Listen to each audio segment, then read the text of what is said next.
and we're live here. We're talking Geoff Johns here with the Nerd Man. All right, Hey, all things man. Geoff Johns. Is he a Hey, racist? guys. Go. Is he a racist? Yes. Yeah. No. 100%. Well, yeah. I mean, I kind of came up with this topic because I actually genuinely wanted to discuss it because I was really befuddled by what Ray Fisher had to say. About Geoff Johns, and I just kind of kept thinking over it.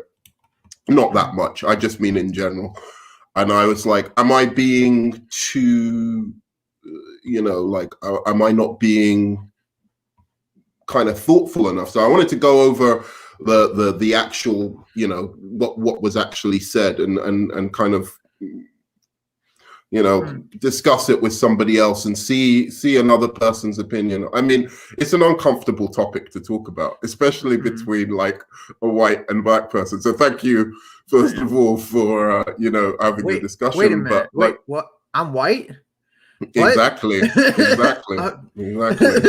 Nobody told me. Yeah. But no, thank you for having the discussion, first of all, and being open to have the discussion. But yeah, I just was going over it and just thinking, is it me? Am I not sensitive enough to these things? Should I be, more kind of vigilant about, such remarks? So I'll ask you the question that I was going to ask, like the first question, so we can kind of get going in the talk. So that there was one comment specifically that, in that letter that he, or that, whatever that he wrote, or should I pull it up here? You can put it up, yeah, if you want. Yeah. So where he actually states that Geoff Johns said, I don't want an angry black man at the center of this movie. Of course, he said that as a hearsay. It wasn't actually him who heard it or anybody else of color who actually heard it. It was somebody. It was reported to him by a third person or third parties. Yes. And it was apparently, who was it? Not Walter Hamada, but the other guy who was in the room with him. With them, it was John Berg and Toby Emmerich. So yeah, my first question is, what do you make of that statement? Is it, how do you read that statement? Let's assume he did say it. Let's assume that there's enough evidence to suggest that he did say something like that. How do you? Well, hold on. I gotta stop my dog. All right, so you keep talking here. All right. I will be back in a second. Yeah. What are you gonna do? You're gonna like stick something? I'm gonna bring him down here. You know what I'm saying? Okay.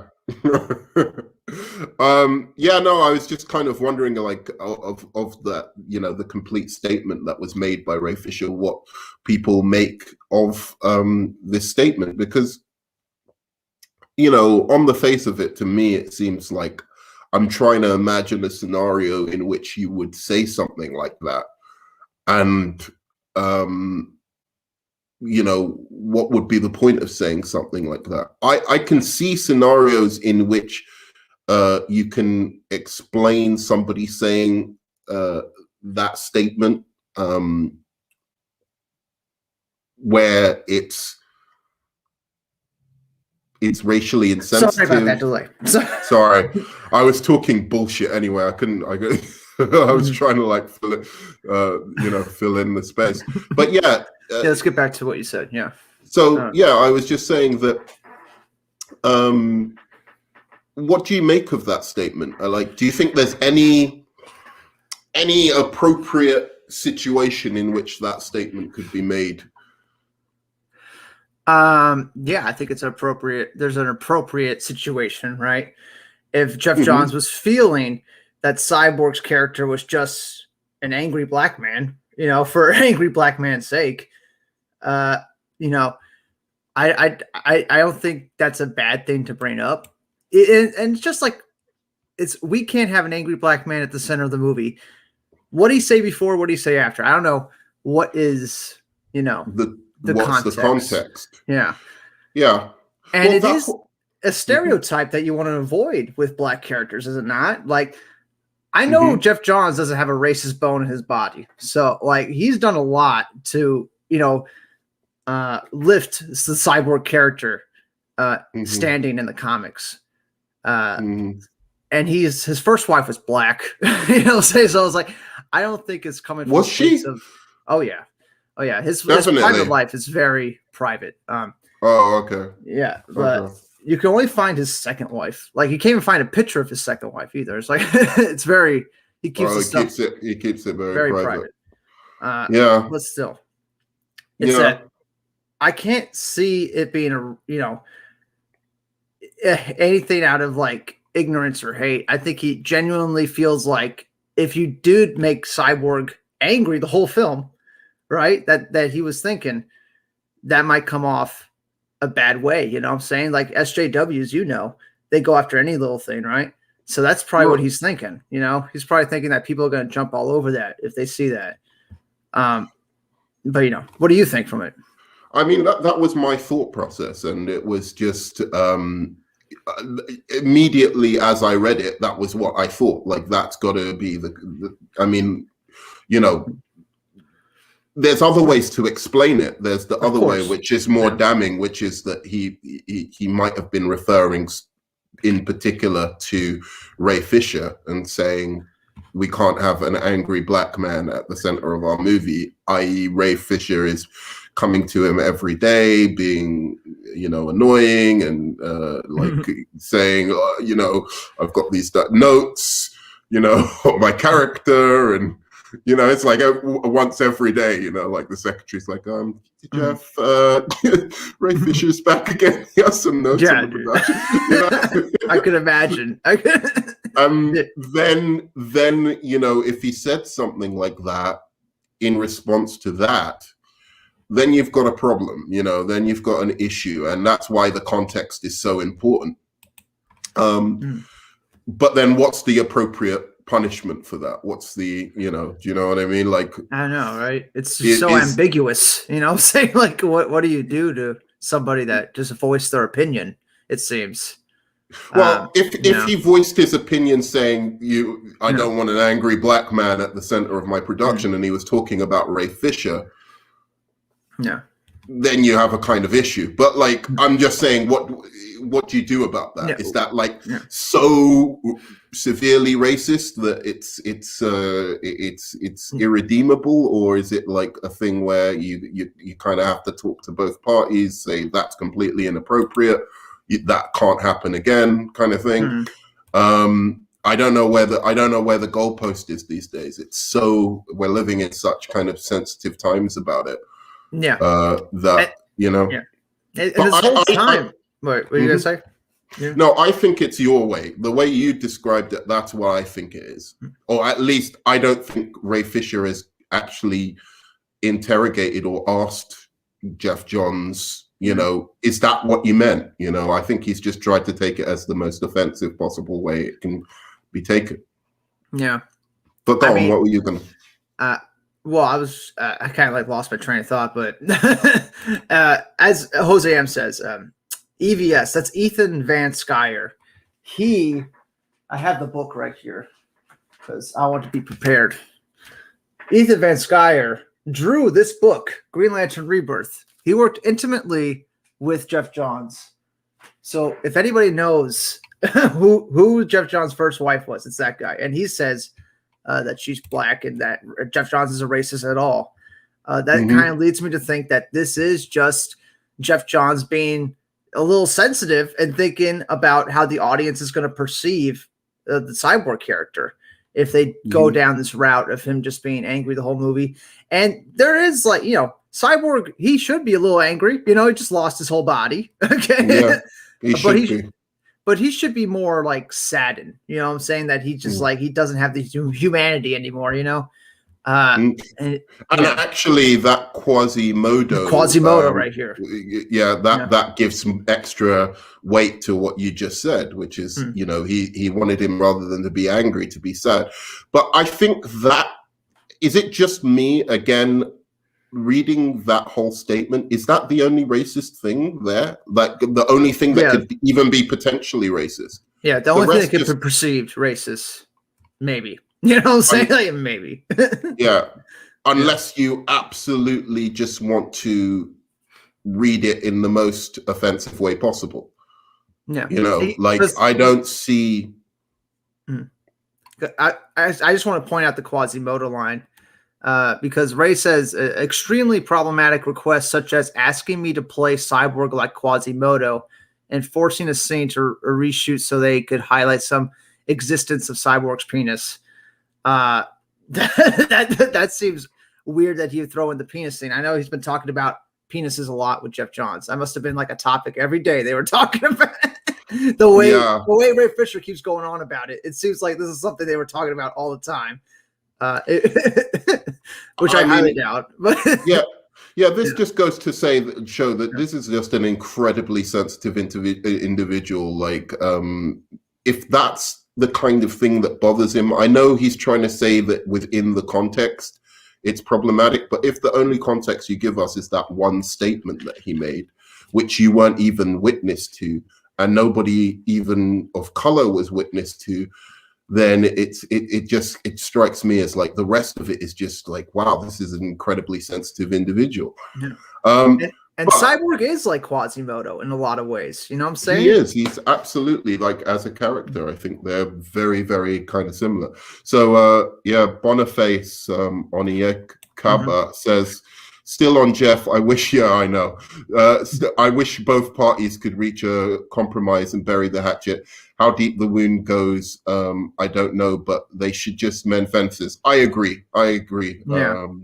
With that. But all right, so the real reason, there was two reasons I wanted to kind of like talk about this, is that, like, obviously a lot of the Snyder fans are now using the fact that Justice League had so many people of color like cut out of the film as kind of evidence of this supposed racism on the part of Geoff Johns. Now, what do you make of that?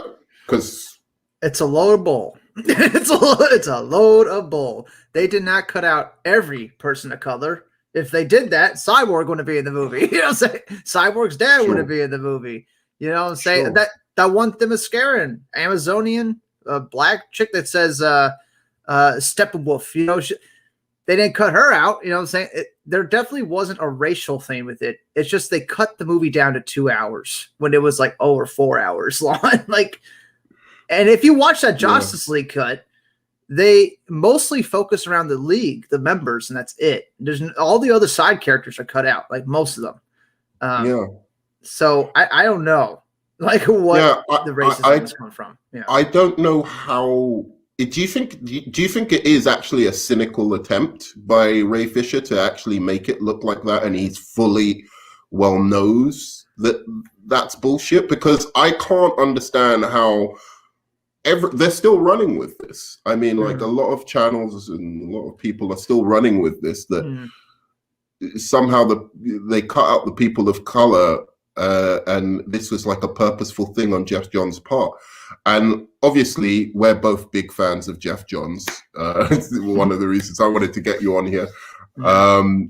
And we know, like, for instance, his, you know, like, he was producer on both Aquaman, Wonder Woman. He was like deeply, like, he was in the writing room on that. He was very, involved in the creative decisions on Aquaman and Shazam. And I don't see, I mean, I think they're some of the most, how would you say, racially diverse, well, actually, Aquaman is kind of racially diverse, but I was going to say that, especially the Shazam film is kind of like full of kind of racial diversity there. Yeah. With the Shazam family, I sent you some links, to that. And also his insistence on putting Black Manta in Aquaman Right. was, His for idea, me, apparently. Yeah. it was his idea. He forced it on James Wan. Yeah. And people Even. say that's a bad thing. People say it's a bad thing. I think Yeah. it was a really good thing for the movie, but yeah. Well, let's say even if it was I don't particularly like Aquaman so much, and I do think it's overstuffed and whatever. But at the same time, I thought the Black Manta bit was actually quite good. But my point is not that about me liking the movie and liking what's done, but isn't that just evidence then that isn't something that he even thinks of? I don't think he put the Shazam family together or put Black Manta in Aquaman because he's black. I think he put Black Manta in Aquaman because he's a huge comic geek. And he was just like, oh, giddy that, that you have to have Black Manta in Aquaman. I don't think he thought about color at all. And I guess that's the way we should be, I imagine, Yeah. So I just think that as kind of like the evidence of, just to say what's going on with people determined to see Geoff Johns in this light. Why do you think that's happened, that they want to see him in this light, that they want to ignore everything? Well, it goes back a ways, man. They've been trying to do this for years. Like I remember they first attacked him like a 2018 over some, rumors they heard about how he betrayed Zack Snyder and brought on Joss Whedon, which, it could be perceived like that. That's what happened on Justice League. But like as to think that Geoff Johns was the only person that brought in Joss Whedon, like everybody just had to bow to what Geoff Johns was saying is ridiculous. Like he was a cog in the machine at that point. Kevin Sujihara was more likely the guy, because he was in charge of everything. Toby Emmerich had a higher ranking than him. It's just, I put blame on one person for all the things that went wrong on Justice League.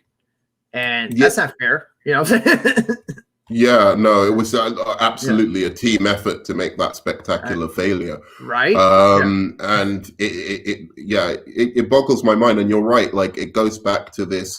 He introduced, Joss Whedon into this production. But hey, I bet you they were applauding him like, oh yeah, man, that's definitely a great idea. Let's do this. Like he just made $1 billion on the Avengers movie. So I don't think he had any pushback from anyone saying, hey, wait a minute, this is a bad idea. What about Zack Snyder? What about his daughter? Zack Snyder in that interview, remember the Vanity Fair article? Zack Snyder talked about how he thought it would be a good idea to bring in Joss Whedon. Like maybe he would have some good ideas, make some good scenes and stuff. I don't know if we need that screen anymore. But yeah. Like like they all thought it was probably going to be a good idea. And there's no way they could have read the future. You know what I'm saying? But yeah, I mean, they all just want to place blame on one person here when it was a whole group of people. And most of those people are making like Toby Emmerich. He's like supporting the Snyder Cut, and they still trashing Toby Emmerich. Like, I know. What does he got to do? You know what I'm saying? Like, suck Zack Snyder's dick on camera or something? Like, he was the one who basically greenlit it happening, right? Right. He called Zack Snyder, and then everybody says that AT&T forced him to call Zack Snyder. I'm like, well, nobody knows that. You know what I'm saying? Like, just some random bullshit people pulled out of their ass. Yeah, it's wild. You know what I'm saying? It is really wild. So yeah, I thought this was going to be a little bit more of a back and forth, but we obviously completely agree with each other, and there's no.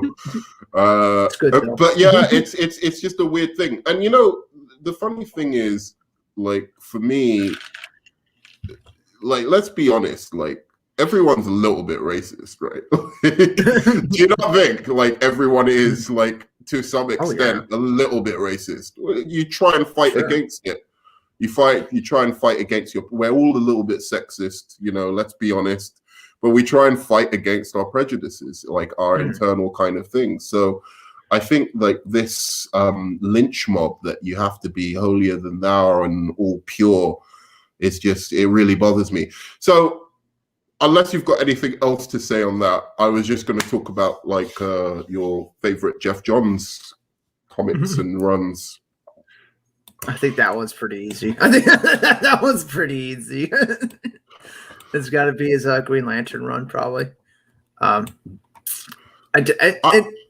were you gonna say? I know I've tried to read it, but I haven't. I haven't like what's the best bit of it like, and what do you recommend to me? Because I've literally have only read like the beginning of his run on Green Lantern. Dude, you gotta read it all. You gotta read it all from start to finish. 10 years worth of Green Lantern. You gotta read it all. Wow. Okay, from volume 1 to. Maybe you could skip Brightest Day. I think Brightest Day you could skip, but like, definitely you got to read the whole Rebirth, the starting. You could actually buy them in volumes like this, like these little volumes, each book individually and stuff like that. But I recommend to get the omnibus. That's for sure. Omnibuses are nice, and you could probably find them on sale for like $70 or something like that. But yeah, the Sinestro Corps War is definitely the storyline you got to read. Sinestro Corps War, for sure. That's like top tier. I've got the Green Lantern, I think the Rebirth one on my tablet, but like I haven't read that one yet. But I just did you like the Batman? Because a lot of people don't like his Batman Year One. Oh no, Batman Earth One. I liked it a lot. And it's kind of like they're basing some of that on the Matt Reeves Batman. Matt Reeves is taking inspiration from like a bunch of different Batman books, from like Long Halloween to Earth One. And Batman he's got like he's got like that Darwin Cook one as well that he's based it on. But yeah, no, I love the Earth One Batman, and I love the take on Batman as, you've never seen him like he's not really that good at being Batman, essentially. And what would you say about Geoff Johns' writing is just the most interesting thing to you? Well, it goes pretty deep. There's this thing that Geoff Johns kind of invented. It's called Johnsian literalism. And really? It's just, wow. Yeah, you could look it up. It's this whole writing style that he kind of invented. And it's really just making the characters feel real, like real life beings that have actual problems. You know what I'm saying? They're not holier than anybody. You know what I'm saying? They're not bigger than anybody. The characters are, written in a way that's practical and you can actually read into and relate more to. It's a whole different thing. I can look it up right here. I can definitely see that in his writing, and like for me, Earth 1 Volume 3 is available in June. I'm really looking forward to that, and I'm looking forward to the Wonder Woman Earth 1 Volume 3 as well, which will be really exciting. But I was going to say that. To me, it is exactly that. And I love the way he is one of the only guys at DC who really reimagines, like, something apart from Batman and Superman, although his Batman and Superman is really good as well. But like, he really goes to those characters and he fleshes them out, and he somehow pays tribute and respects the history of the character, while at the same time, like, sorting out the whole mess of their mythology, right? Like, so over various different runs, he's able to streamline their mythology so it all kind of tightly makes sense. And for me, what he did with Shazam is like one of my favorite things. I think that's a great, like, it's up there as one of the great graphic novels in the DC library. Yeah, and here's a short definition on Johnsian literalism. That you can find on Reddit, but this is like a one sentence, and it kind of it describes what it is. Right? Reduce the character or team into a single core idea and rebuild every aspect of the mythology around that idea. And he does that. You could see that with almost every book he does when he's like rebooting a character or coming onto a new run, especially with like Flash and Green Lantern. Like when he first started on Flash, it was the Wally West Flash, and he took the Rogues Gallery and he rebuilt them and made them like this, an awesome supervillain team that the Flash had to constantly fight, and he made the Rogues Gallery popular again like that. And what was the central theme behind them? Like I think it was like family or something like that. Like they were like the Rogues Gallery were like a single family unit, and Leonard Snart's sister was like dying of cancer and stuff like that. It's tough. It's tough to sum it all up. I think he tried to do that in Wonder Woman 84 and kind of failed a bit. Probably. With truth. He tried to do it with like the concept of truth, which is I think the central idea was letting go. Because when you see that movie, and I said it in my review, but there's some specific lines that are full on Geoff Johns in that Wonder Woman 84 movie, especially the part where Chris Pine is talking to her about renouncing her wish and letting him go, and she's not even like accepting the idea, like in the apartment. Like that felt full on Geoff Johns. Like I've seen that play out in several different books. But that's the kind of stuff. Yeah, I think that's right. Yeah, like but I mean, he's the problem though is with his writing. Like, if there's any problem, is just I think there is a bit too much of an affinity with like the Silver Age and some of the goofiness of the Silver Age. Oh yeah, and sometimes it really, really works. It's but when it goes off the rails, it really does go off the rails. And I think he's actually better when he's a little bit darker, than when he's trying to be like all, like bright and for instance, if you compare his Shazam Volume 1 to like Shazam Volume 2 with the Magic Lands, I like it still, but it was so much stronger the initial volume when it was trying to be much more grounded and ground it in like that family dynamic and stuff like that. And you'll see that when Geoff Johns does like team up books and stuff, they all have like a core like theme of like 7 members and stuff like that. It's always designed in a way. All his team ups are like designed very similar like that, and they are hit and miss, because if he doesn't do the whole like breaking them down like the Johnsian literalism, if he doesn't start by reducing the characters right from the very core, like rebuild them, if he doesn't start like that, then the story's not going to be as good. And I feel like that's the problem he's had with like some of these movies, right? He's coming on to these movies that are already like well on the way. Like we'd never seen what a Geoff Johns like DC universe would be like if he had it from the ground up. It might be like something crazy, like say like I would on projects like that are. I would really have loved him to continue on, and have been there in the beginning, from Man of Steel, because he came on Batman versus Superman. He's the executive producer on that movie, so he's in behind the scenes too. Y'all watch the behind the scenes of Dawn of Justice. Geoff Johns is there. He's talking about Batman. Yeah, I mean, how do you think Zack Snyder would have related to him if because I think Zack Snyder had a little bit more power in the beginning of the DCEU, right? Oh, for sure. Because Geoff Johns was a co-producer on Green Lantern. Like he was brought on that project that was already like a Mark Guggenheim, Greg Berlanti deal, and he comes on that as a producer. That movie fails, and they're like, all right, well, we'll give Zack Snyder a chance with everything here. Man of Steel gets the mixed reaction. Then Dawn of Justice happens, and then they switch back to Geoff Johns. But Geoff Johns did some good stuff. This is the thing. Yeah. He was Aquaman and Shazam was basically him, right?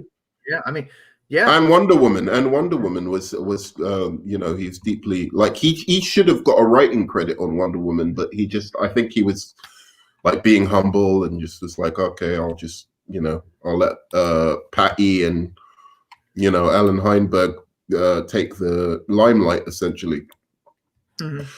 But yeah, I mean, it's kind of a interesting thing. I would have loved him, because he's one of the only guys who I think truly loves the whole of the DC universe. Do you know what I mean? He loves all corners of the DC universe. Whereas I think, giving it to an executive like Walter Amada, I think he's going to be very Batman focused.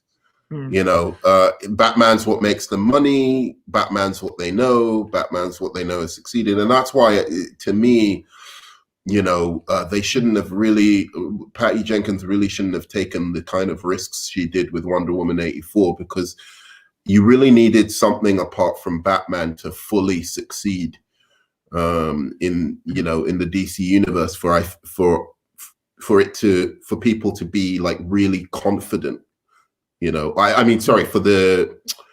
For Warner Brothers to be really confident that like other properties or IPs could work like as well as him. Of course. But anyway, here's his IMDb on the shows and movies he's produced and stuff like that.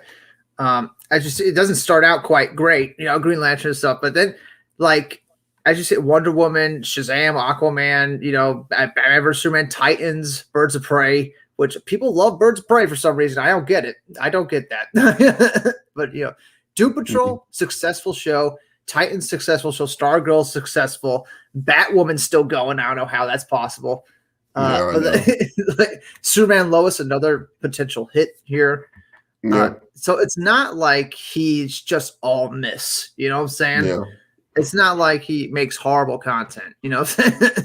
It's just with the movies. I don't think he kind of like really announced himself as being a big part of like those movies. So when he's had these kind of successes like Wonder Woman, he's like kind of stayed in the background, and then he put himself front and center for Wonder Woman 84.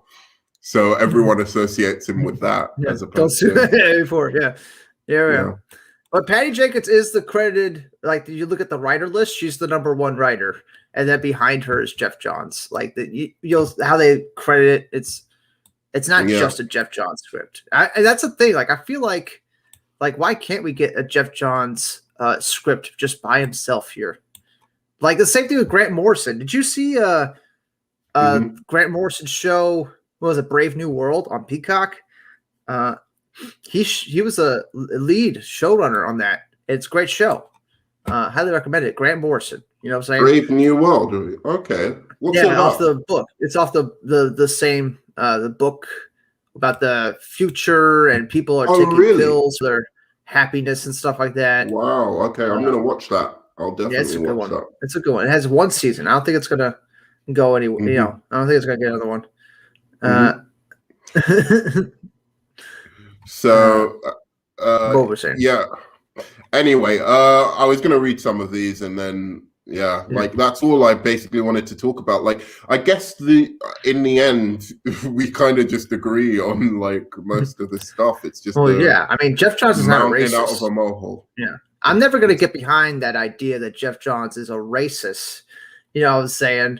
And he was discriminating against actors. It's like, come on, like, you know what I'm saying? Like, out of everybody, the fanboy writer, they call Geoff Johns a fanboy writer. The other DC writers, because he loves DC that much, and he knows way too much about the characters. So if he says something that you should do with the characters, maybe you should listen. Like, you know what I'm saying, Ray Fisher? Like, I don't know. Like, it's Geoff Johns after all. It's not like it's not, what's his name, Coates on the new Superman movie, who's only wrote Black Panther and Captain America.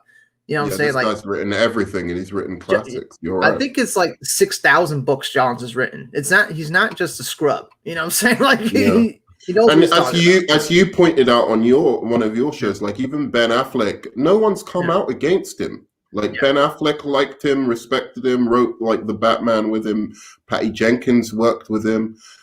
Why do you think he hasn't come out to defend himself? I don't know. I think he's just trying to avoid, just ignore it entirely, because unless somebody actually comes at you like legally and stuff, like, you don't have to acknowledge anything. You know what I'm saying? Like, it only gives Ray Fisher more, clout or more eyes on Ray Fisher if Geoff Johns does come out and start denying it. And when we look at what Josh Whedon was accused of, right? Like you saw that he came out pretty quick and tried to battle against that. And now it's at the point where, they can't anymore. Like Josh Whedon just got to go hide. But if Geoff Johns started doing that, if he started to come out and battle Ray Fisher, that would only give Ray Fisher more momentum and eyes on him. And right now, there's not a lot of people that care about the Ray Fisher thing. It's like true. But I'm just wondering why, he could sue him. But these guys can't come out. Like they cannot do much really. So you can't say that it's had no impact because Geoff Johns can't go for an interview now. Like any show or anything. Yeah. It's can't talk about Superman without everybody losing their shit. You know what I'm saying? Yeah. Like it's ridiculous. Yeah. And the whole thing about Ray Fisher and trying to get Geoff Johns to respond. Ray Fisher has nobody to worry about. He's not employing anybody. You know what I'm saying? Like Geoff Johns is producing several different shows. You know what I'm saying? And the reason why they're mostly successful is probably because of him. You know what I'm saying? If he goes down, we're talking maybe thousands of people go out of work. You know what I'm saying? Or the shows get canceled. There's a lot of bad things that could happen if Geoff Johns goes down. That's probably why Walter Hamada was like, lay off Geoff Johns. We have him involved on tons of shit. You know what I'm saying? Like, and he's the creative mind. He's the creative mind behind so much of it. So I as I said, like, I'm just kind of curious. Is it something that is so minor, but Geoff Johns can't come out against it because he knows just one, even if it's something minor, just the way people respond these days. Yeah, it's almost not worth it. You're just always going to be stained with this no matter what. Even if you're proven kind of to be innocent, essentially, nobody's going to run with that. Like as soon as something comes out which completely clears, like say it clears partially Josh Whedon, partially Geoff Johns and John Berg, etc., nobody's going to run with that. They only run with when you're being accused. They don't run with when you've been vindicated, and that's the big problem with these situations with cancel culture these days. So I think that's probably the main reason why Geoff Johns hasn't said anything. I mean, he's got too many other things to worry about, like to get involved in something that could ruin his career if he says the wrong thing. You know what I'm saying? Like, God damn, we just live in that kind of world where you just say one wrong thing and it's all over. You know what I'm saying? Like, very delicate right now because Ray Fisher has his mob, and he will send them after anybody. Do you remember when Ray Fisher was talking about his hairdresser that didn't get credit on the movie? Do you remember that? He hasn't talked about him anymore, has he? Hasn't talked about that since because it's not relevant anymore. You know what I'm saying? It doesn't matter anymore. Not only is it like hypocritical because it's not relevant in the first place. He never should have mentioned it. What has that got to do with anything, right? Like that's your own business. But also, if he cared about this hairdresser or barber, surely he would have continued mentioning, I want him to be credited in this movie or whatever the case may be. From where I'm standing, unless something very, very serious comes out, I don't know what Ray Fisher, like as a black person, I don't know what he's talking about. Like, I wish I could stand up for him and say, like, not that I want to go against Geoff Johns. He's definitely like somebody who's I'm going to have some bias towards as well. But as a black person, I'm like, no, I'm sorry, Geoff Johns, you don't get to be racist if that's what in fact he's been doing. But I just can't see anything in these accusations, and it does it baffles me, to be honest. And we've been asking Ray Fisher to say something specific for months, like a year almost, right? And the first thing specific that he says is this line about how Geoff Johns doesn't want an angry black man at the center of the movie. Like, yeah, you could perceive it as racist, maybe, or you could perceive it as somebody trying to avoid a stereotype. Like it's not specific enough. You know what I'm saying? Yeah. It's and fucking Ray Fisher's going to keep doing this, like just pass it Yeah, on. I'm ignoring it. third-hand This is my information. last. Yeah. This is my last thing on it. Yeah. I was gonna say that, you know, if he said there's not, I don't want a black man. The adjective is so important. It's like saying I don't want a black pimp in my movie. That could be racist, or that could be I don't want a black pimp in my movie. Like, I don't want a stereotype of this in my movie. Once you add the adjective, of angry in this kind of particular statement, it can mean anything given the context. And then when you add also that clearly he's manipulating the fact that this is a 2-hour movie and it was cut down from a 4-hour movie, of course they're going to get rid of, Everybody. and they got rid of some white people as well. Yeah, lots of white people. You know what I'm saying? Sam Benjamin. You know what I'm saying? Sam Benjamin out of there. You know what I'm saying? He's white. Ray Porter, no. Ray Porter was out Ray of there. Porter right? out of there. He's white. You know what I'm saying? Yeah. Willem Dafoe. Okay. William Dafoe, the great William Dafoe himself. How do you cut out Willem Dafoe? You know what I'm saying? Like, they cut out everybody. Robin Wright, like it just everyone who was in that movie had to be in the movie. Like, basically, there wasn't any fat on that movie, as shit as it was. And it was like the leanest movie. And they had to do it. Like, they got the mandate to make it 2 hours from Kevin Sujihara. It's not like they had a choice. You know what I'm saying? Like, it's not like they were like, oh, we have to get rid of all the minority characters. You know what I'm saying? Like, no. It's just they didn't have any time to go into any other subplots, you know. Can you bring up the article that post one more time of his, just one more time? Sorry, and then here's Ray Fisher's post. If you still got it open, I gotta get back on Twitter here. Oh, don't worry about it. Don't worry about it if it's gonna be a big thing.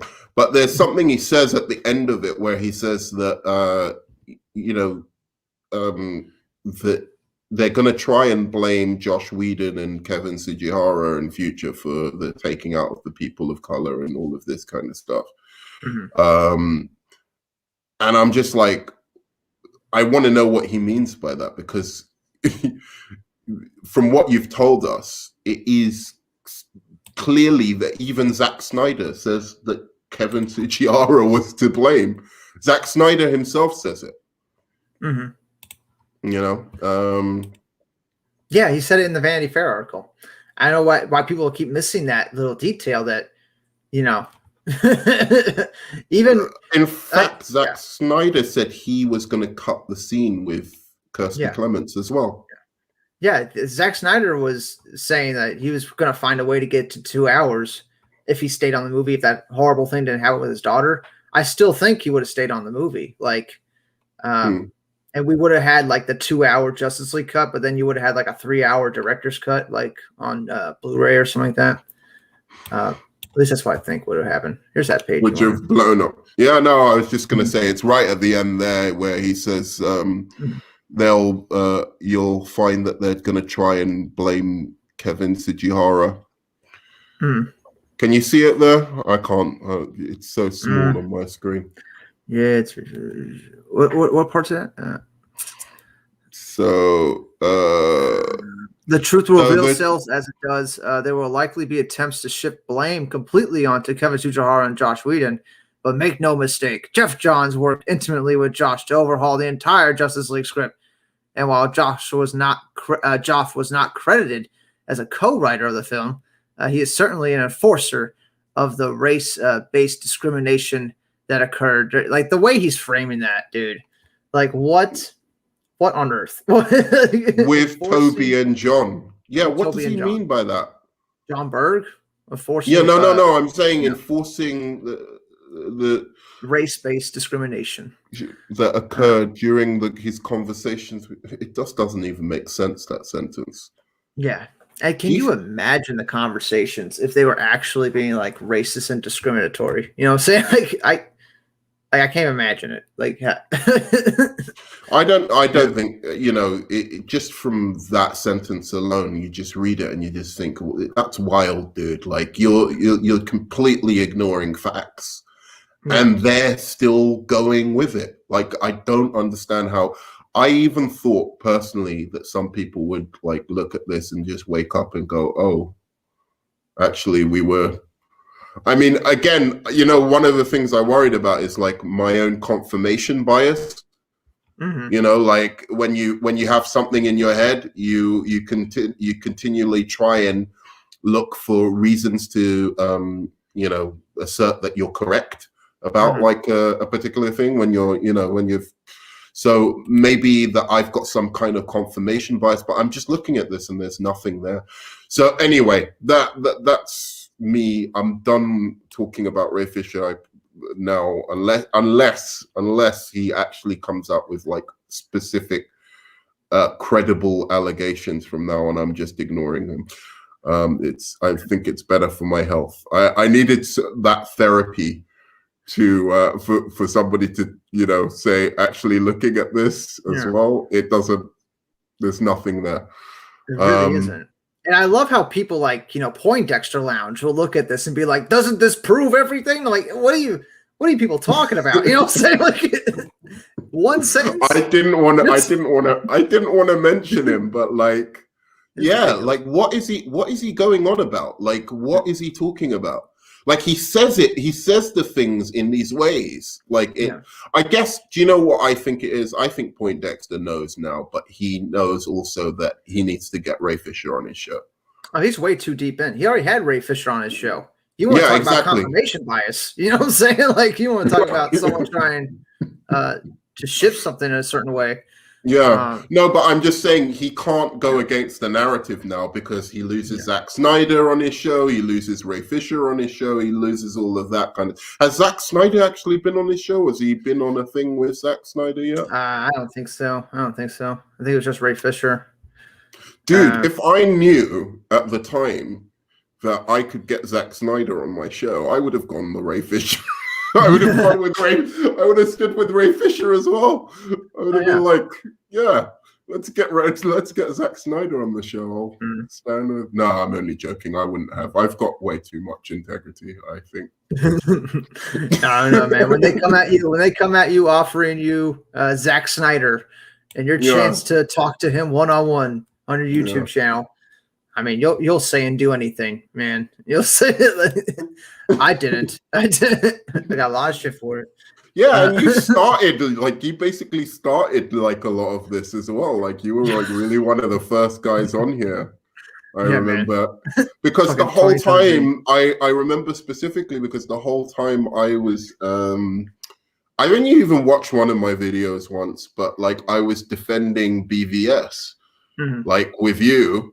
And nobody, I don't think any, like, obviously there were other people, but like there were very, very few people defending BVS after it came out. Right. Like very few. That's why I started a YouTube channel. I was sick of all the fucking negativity around that movie that, it was just totally unfair. You know what I'm saying? Oh, did you you started it then? I didn't realize that. So yeah, it was like late 2016, early 2017. After BVS was already being trashed. I wish I started earlier. Yeah, I wish I started earlier. But I had mine on my other channel with enough prep time, and it was like literally just going through the criticisms of BVS and just saying like, how can you criticize a movie for being dark, or or like how's that even a criticism? You can't. You don't criticize a movie for what you want it to be. You criticize the movie for what it is, and if it fails with it to, deliver what it's actually trying to do. And so I do believe BVS has problems, but like certainly it wasn't the ones that the critics were talking about. Like, for instance, Sin City is a dark comic book movie and it's good. So it can't be that it's dark that is the problem with the movie. Like that's not a valid criticism. It's like you know, you criticize the structure, the storytelling method, the dialogue, this kind of thing. Anyway, that's yeah. Yeah, that's So another stream. We could talk about BVS for a whole nother hour. yeah, let's do that another stream. But Okay. yeah, that's it. It wasn't as dramatic or as you know, I thought this might get into a bit more of a heated thing, but I guess we just both agree, like straight up, it's bullshit. So It's some bullshit. there's not much to talk about. Yeah. And I mean, when real racism happens, it's pretty cut and dry, right? It's not. There's no shade to it. When you see somebody actually being racist, it's pretty upfront. You know what I'm saying? Like, it's pretty easy to tell. Or somebody being anti-Semitic, like there's always a way to tell. You know what I'm saying? Yeah. I mean, I think it's one of those things where like you have to be mindful of like, can you prove it first of all? And if you can't prove it, is it really worth a fight? And how are you gonna like? You shouldn't. It's the real world, right? It's the real fucking world. And unfortunately, this does, you know, although black people shouldn't have to worry about this, it is something that in the real world, it has its impact, which is if people of color are like gonna come onto these kind of movie sets or whatever and be that sensitive. And I know most black people aren't. Most black people are absolutely cool. Most people of color are absolutely cool. But when you have a big thing like this, it's going to worry people. They're going to worry about like, okay, if we hire this person who has, you know, like say, you know, certain political beliefs or certain whatever, are they going to come on this set and, you know, anything we say, like for instance, that Nadria Tucker person who said like apparently the one of the showrunners said you know, even if we have to ship some black people in, we're gonna do it. And she takes that as meaning like some reference to slavery. It's like, come on, man. Like you can't just look to take offense with everything that people are saying. It's very, you know, like when people are speaking, they're in a fast-paced environment, they have to deal with things, they're going to say things and things are going to slip that you know, you have to give them the benefit of the doubt on, right? And if you don't, you're making it look like there's a whole community of people that might also act like this when we don't really care about these things. You know, yeah, and you're right. You know, racism. It's like, I think, as I was saying, it's like there's things that you can prove. You can't prove, and you just have to like bear and grin it sometimes. You know, you have to be like, say, okay, he did an asshole thing. I wish I could prove it next time, or make sure that I've got like the receipts or whatever I need to be able to, you know, make my case. But until then, you know, just try and keep going and be better. And you know, I think back to like people like Denzel Washington, Eddie Murphy, all of those guys. I know they faced like loads of fucking racism coming up. It's without a doubt that they did. And they, you know, they're bigger than the people who were racist to them now, right? They're like much bigger, and they're employing loads of people, and you know, they can do what they want, you know, and they have that power. And it was worth just taking.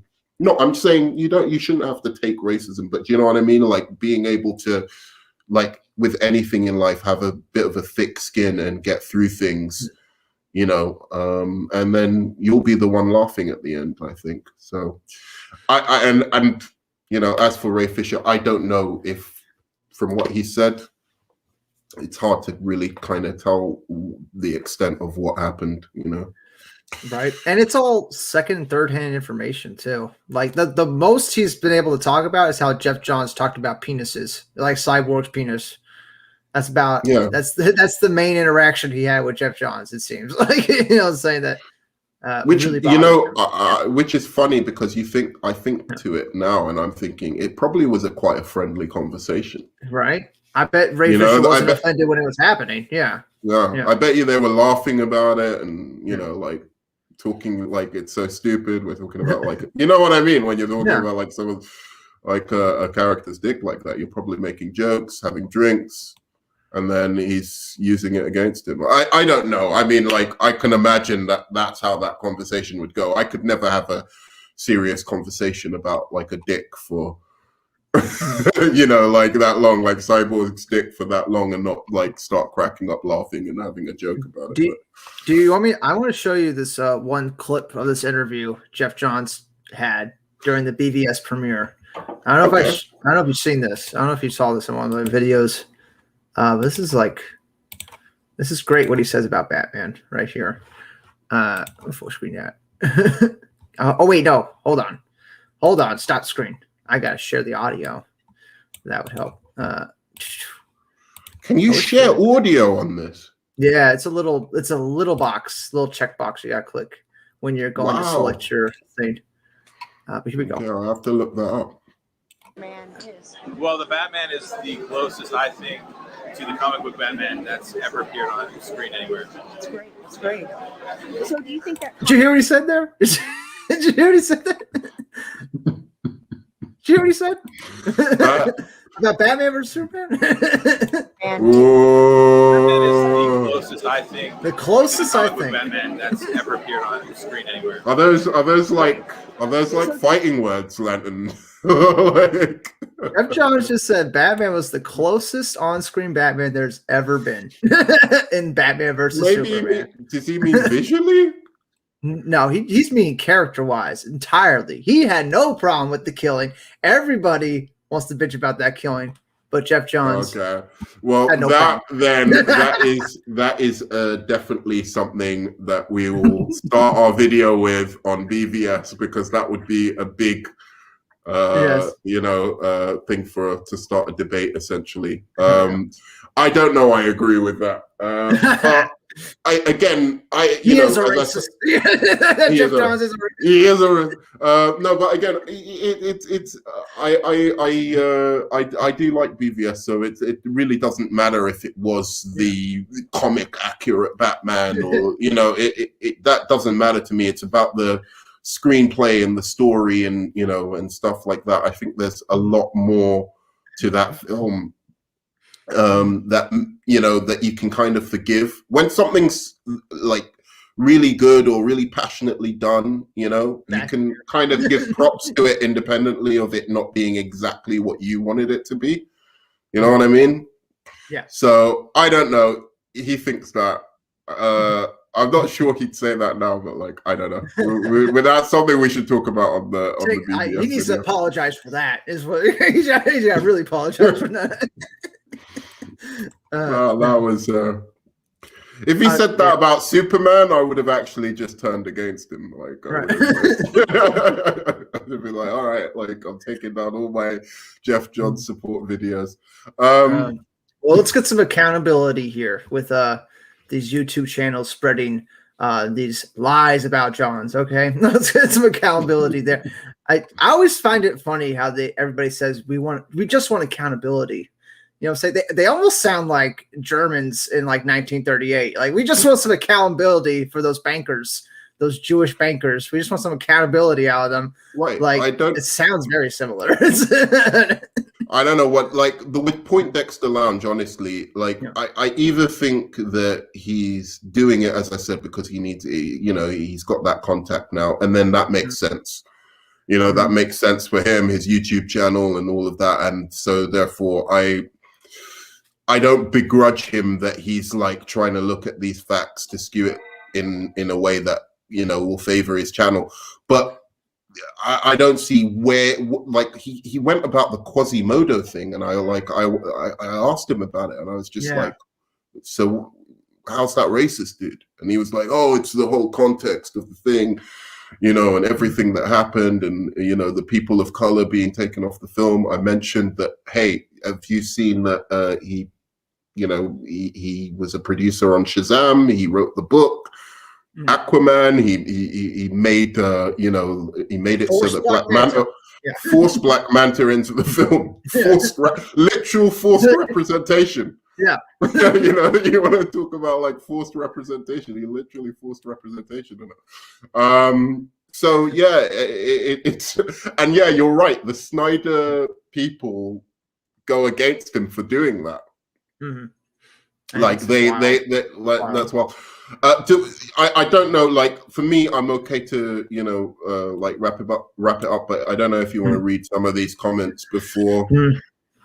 Gustivo, for sure. I'm Mexican, and every job for certain people get privilege, but that's slowly changing. So he's talking about how he doesn't get as much privileges as other people at jobs he's worked, but he says that's slowly changing. Interesting thought. Is that what Ray Fisher's up against here? So I'm Mexican, and in every job force, certain people get privilege, but that's slowly changing. All right, I see. Yeah. So, like, I'm kind of interested in like who do you think gets privileged, and just kind of curious about that. Man, those managers, they always get the most privilege. Those managers and the guys making the schedules, they always get the most privilege. That's for sure. I'm selling my Justice League Blu-ray. You shouldn't, man. That might be a collector's item one day. Troy. Yeah. Boniface says all of them were involved in a shitty situation they created for themselves. Uchihara, Berg, Johns, Toby, and Hamada after the fact. But wash their dirty hands. I think I mean hands in dirty public. Loins in public. Dirty loins. Wow. Dirty. Nice. They shit their pants. Practice washing Cyborg's loins, huh? Always on the goddamn loins and penises here. Okay. If it's a union, there's tons of favoritism. Oh, you know what's funny about Matt? Matt brings this up. Favoritism and unions. Ray Fisher came out and said one of his first jobs he ever worked, he unionized, and he got fired from that job because he tried to unionize it. So that's funny he brings that up. Yeah. Well, he said that on a couple of jobs he's had this kind of attitude where he's like come out sees against racism people. Everywhere. Yeah, He's I suppose he's keeping it real, isn't it? he's keeping it real, bro. But I just think people have probably faced so much worse than him in the industry. And again, you shouldn't have to face any racism truly, but like you have to be clever about the battles you choose to fight, I think. So who watched Wonder Woman 84 and allowed it to be released? I couldn't get past the first 20 minutes, and the clips I've seen gives me Batman and Robin convulsion. It's not as bad as Batman and Robin. Oh God, no! At least Batman and Robin. I mean, at least Wonder Woman 84 has a storyline. It might not be a great storyline, but it's there. You know what I'm saying? Yeah. Who is there? Somebody else like Clay Ulysses? Just as super high. DC, Marvel, and Dark Horse Comics are dead. They're movie companies now. Because sad. Compared to movie profits, comics profits are negligible. I don't know why people aren't why aren't comic fans like supporting the fucking comics, man? I know, right? I've been trying to point that out forever. But if you watch these channels like Real Anarchy and Film Junkie, they pretend like the comics are fine. They pretend like there's nothing wrong. They're doing great. Like what? Like DC during the New 52, they were putting out 52 books, almost 60 books. Since then, they've only gone down with the amount of books they put out every month. It's clearly going towards a way of just getting rid of the comics entirely in paper form and just making it digital. At least that's what AT&T wants to do. They want to, cut redundancies and stuff that's not making tons of money. And the comics don't make tons of money. People aren't buying shit. And for me as well, it's like I have to say I am buying digital myself. But for me, the thing is that these films are really based on these, like the best comic book films are based on that, and we're running very quickly out of those comic book storylines. From past, like the really classic ones that you can kind of like adapt, and we need new ones. We need future ones. And if we're not careful, like it's just gonna, Yeah. you know, they're running out of John's books. Is what's happening. they're running out of his material. You know, they can't keep basing every DC movie off of John's book here. Well, like you've still got the Greg Ruckers, the Simones, the Gail Simone was good. Greg Rucker was good back in the day. Mark Waid was fantastic. Venice, what's his name? It's on. But they fired all their good ones. Like they basically let go, or like all of the good ones, and then like kept all the trash ones, basically. I mean, obviously they still have what's your guy, All-Star Superman guy? Grant Morrison, man. You got to get into Grant Morrison. That's for sure. Oh, I love Grant Morrison. I just forget people's names. Like that's all. I love Grant Morrison. Yeah, the prices on the issues are going up because they are running out of books. You know what I'm saying? Like there's just less and less books. That's why they're getting pricey. Yeah, comic books are dead. Yeah, sad. You know what I'm saying? It's sad. It's a bad thing. You know what I'm saying? It's not a good thing. It isn't a good thing. Because once the comics go, the movies are gone. You're not going to be able to make a bunch of movies. How long do you think we've got left of like this comic book movie craze? Because, like, honestly, I think if Marvel's getting a bit the same. I kind of stopped even watching what's her name, WandaVision. Did you continue watching it, or did you watch it to the end? I have not even started it. I've not even started it. All right, that's Marvel. Okay, we're not here for Marvel. We're not here for Marvel. All right. Yeah. Well, I watched it. I watched it because it was actually looking like something different. Like Marvel was actually MCU was doing something a little bit different. So I thought, okay, I'll give this a go, and then I was 6 episodes in, and I was just like, dude, like, it's not even trash in the way that the MCU movies were.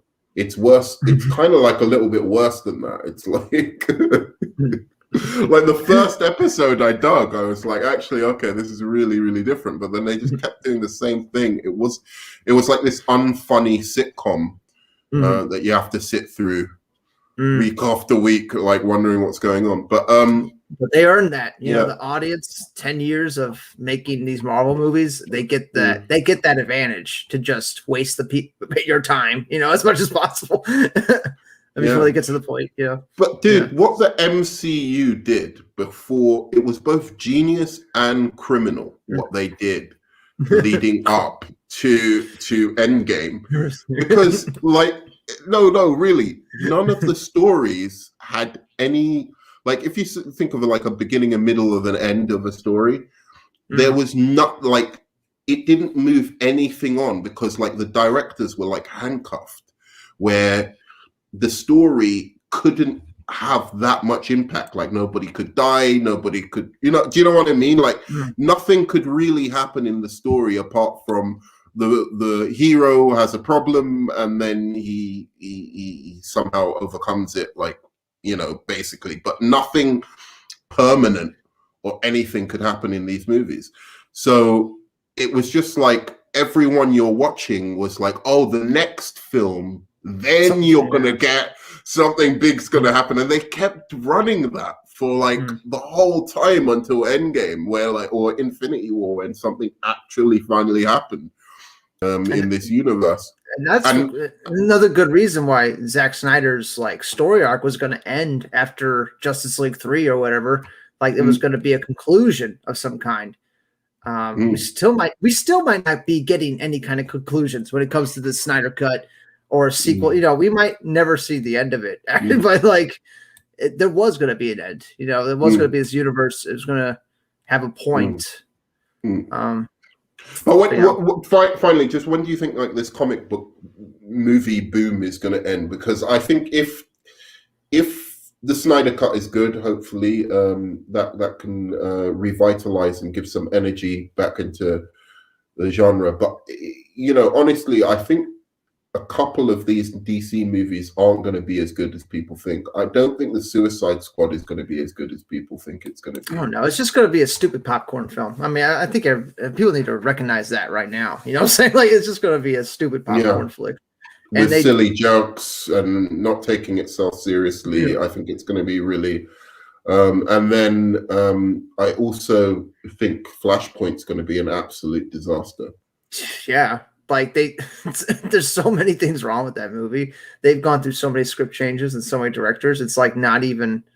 It just doesn't have a chance in hell. I mean, it'd be a miracle if it was good. It would be a miracle. Literally, the writer for Birds of Prey, you know, it's just, it all looks like a complete mess. It's got Supergirl in it for some reason. You know, like, what is going on with that storyline? But now you wish Geoff Johns was on it, right? Like now you wish Geoff Johns was on it. Absolutely. Oh my god. Yeah. This guy's Boniface has 25 years genre craze spans go. I think 2001, that was like the start of the X-Men movies, right? Like early 2000s, something like that. So maybe he's on something there. Maybe 5 more years we have of comic book movies. I think it was Batman Begins. Batman Begins kicked off the terms of the modern, because if you look at it, it was like Batman Begins where everybody started being like into comic book movies. It wasn't just like, you know, people who like the X-Men animated show, or like people who, do you know what I mean? Like the X-Men kind of brought on a few people, but Batman Begins and then The Dark Knight specifically was when it went poof, and then the MCU kind of like picked up right after that. I think Iron Man. It was all right. It was all right to like comic book movies, you know. Like after that, it was like for anybody. And but I don't think they're ever going to go anywhere. You know, so even when the craze dies down, you'll still get comic book movies that are like lower budget, just like the Joker. You know, you'll still get those because they still make westerns now. You know what I'm saying? Even though westerns have been dead for like 50 years or something, you still get one every now and then. So even when it dies, you're still going to get something. But yeah, as far as the boom right now, like that we're in, it's going to end soon. I don't think it lasts till 2030. You know, I think that's the latest, 2030. Crazy. And DC just didn't take advantage. That's the sad thing. They're animated movies. This guy, Classy, brings up he wants a Kingdom Come Part 1 and 2 to be animated. Their animated movies have been pretty good. You know what I'm saying? Yeah. They should have basically taken those animated scripts and just given them like one more draft, and they would have been good to go. So Matthew Helm said that the Spider-Man and X-Men movies started it. They helped historically. No, I mean they helped, but not everyone was going to see Spider. Like it made 800 million, you know, worldwide. The third one made No, I think the second one even made it. Or even the first one was really big. But anyway, who cares? It was still comic book fans going to see those Spider-Man movies and X-Men movies, for the most part. Batman, everyone went to see that. Not Batman Begins, but Dark Knight. Everyone went to see that movie, and that made it cool, like you know, to be into comic book movies.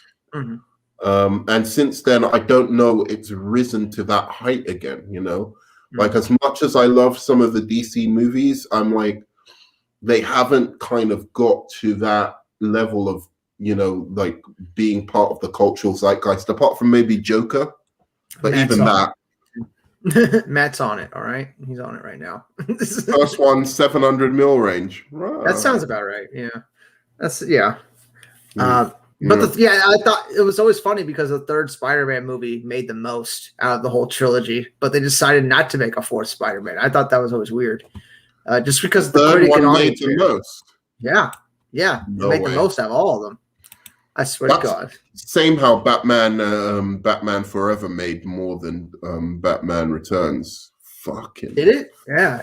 Yeah, that always pisses me off. And I was part of it. Because I went to go and see Batman Forever, but I didn't see Batman Returns. Dude, And that Tommy was Lee just- Jones. Tommy Lee Jones's Two-Face is so ridiculous. It's so ridiculous in that movie. Oh, it's so funny. It's so funny. Yeah. I'll look up the box office right now. Yeah.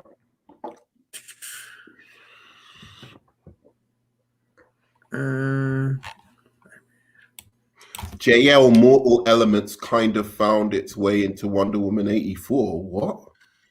Really? I don't know. I didn't read the script for Justice Immortal. Did not read the script. Yeah, Spider-Man 3, 895 million worldwide. Wow. And what did the first two make? I thought the first one was at least 800 million. It says 871 million worldwide for the first movie. Yeah, that's what I thought. So maybe they all made it right now. It's just But they were all pretty big. I hate how Box Office Mojo changed their layout and everything. They changed it like it's ridiculous now. Yeah, first one was 821 worldwide. Third one was like 870 or 890 worldwide, something like that. All right, this ain't about Geoff Johns anymore. All right, we gotta sign off. Yeah. We out. Yeah, it was a good thought. I'm a little bit tired here as well. So sorry, I didn't bring the as much passion as I usually, but I'm just tired of it. I'm like, I know I've talked about it a lot on my channel, but I'm literally so tired of the guy now. I'm just. It's impossible to. But I wanted to have a talk about Geoff Johns. I was hoping we could talk a little bit about his comics as well, but we got to. So it was nice. I wish I was a little bit more awake. That's the only thing. Oh, another Geoff Johns comic I recommend for everybody: Justice League New 52 Origin by Geoff Johns and Jim Lee. What's funny about this book is that Cyborg is like the heart of the story. Okay, I'm gonna cut it off there. That is true. No, true. It's almost like it was Geoff Johns' idea to have Cyborg as the heart of the story. Heart of the story, yeah. Almost. I don't want to say it. Okay. All right. That's it for now. I'll see y'all later. Cool, guys. Thanks, man. Peace. Peace.